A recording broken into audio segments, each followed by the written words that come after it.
Nous sommes sur le floor de Wall Street avec Jeff Clavier, l'un des plus célèbres business angels ici aux États-Unis. Jeff Clavier, s'il y avait des conseils à donner aux personnes qui veulent se lancer, qui ont de bonnes idées et qui veulent créer leur start-up, quels conseils leur donneriez-vous? Alors, plusieurs choses.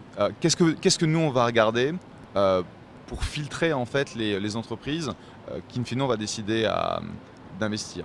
On va regarder l'équipe, on va regarder le produit et sa différenciation, on va regarder l'opportunité de marché. Donc, genre, si jamais cette entreprise fonctionne, est-ce qu'on peut créer quelque chose de vraiment significatif? Donc, sur l'équipe, si je suis un entrepreneur, il faut que je sois conscient en fait de mes forces et de mes faiblesses et que je ramène avec moi des cofondateurs qui vont être complémentaires. Si on fait du pur consommateur Internet, on a en gros trois challenges. Un, c'est la distribution, donc comment est-ce que je vais acquérir de l'utilisateur. Un, c'est avoir quelqu'un d'extrêmement technique, extrêmement bon, qui va être capable de développer un produit qui va être bien foutu, qui va avoir la capacité de se déployer, de scaler vraiment bien. Et le troisième, c'est, dans le cadre du consommateur Internet, le design. Donc, est-ce que je suis capable de créer une expérience que l'utilisateur va vraiment trouver agréable et qui va, in fine, l'amener à revenir tous les jours, tous les 2 jours, toutes les semaines, mais sans avoir vraiment besoin de le ramener au travers d'un email ou au travers de quelque chose d'artificiel. Je pense que Mine.com, qui était également un de mes investissements, donc c'était un site de finances personnelles, a été un révolutionnaire sur ce point-là, parce qu'ils ont créé d'un seul coup une expérience très agréable dans la gestion de vos finances. Et aujourd'hui, on a les petits-enfants de Mint, où on va voir le Mint de ceci, le Mint de cela. Pourquoi? Parce que cette expérience utilisateur est quelque chose qu'ils ont vraiment recréé.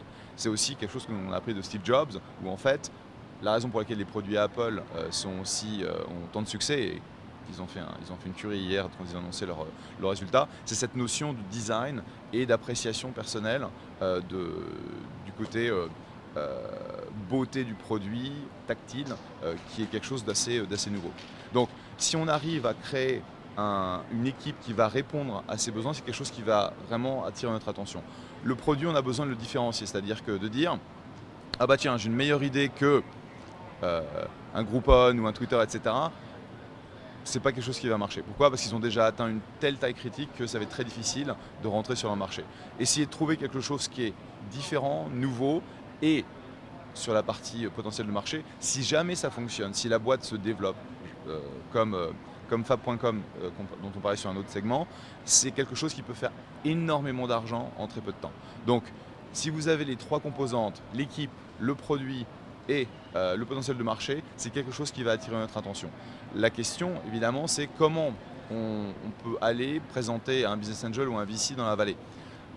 Il faut savoir que, comme on en a à peu près quelques milliers, on a des milliers d'entrepreneurs en fait, qui essaient de trouver une opportunité de pitcher pour récupérer de l'argent. Donc il faut avoir la différenciation. Et la façon dont on le fait, c'est on va trouver un, un ami, un point de contact, une connexion qui connaît la personne qu'on essaie de rejoindre et on va demander à cette personne de faire une recommandation, une introduction.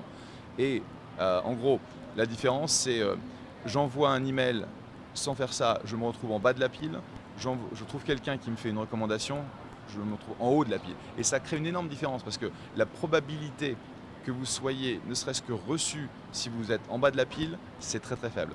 En 7 ans et demi, j'ai dû voir à peu près une dizaine de milliers de business plans. Je n'ai jamais investi dans le bas de la pile.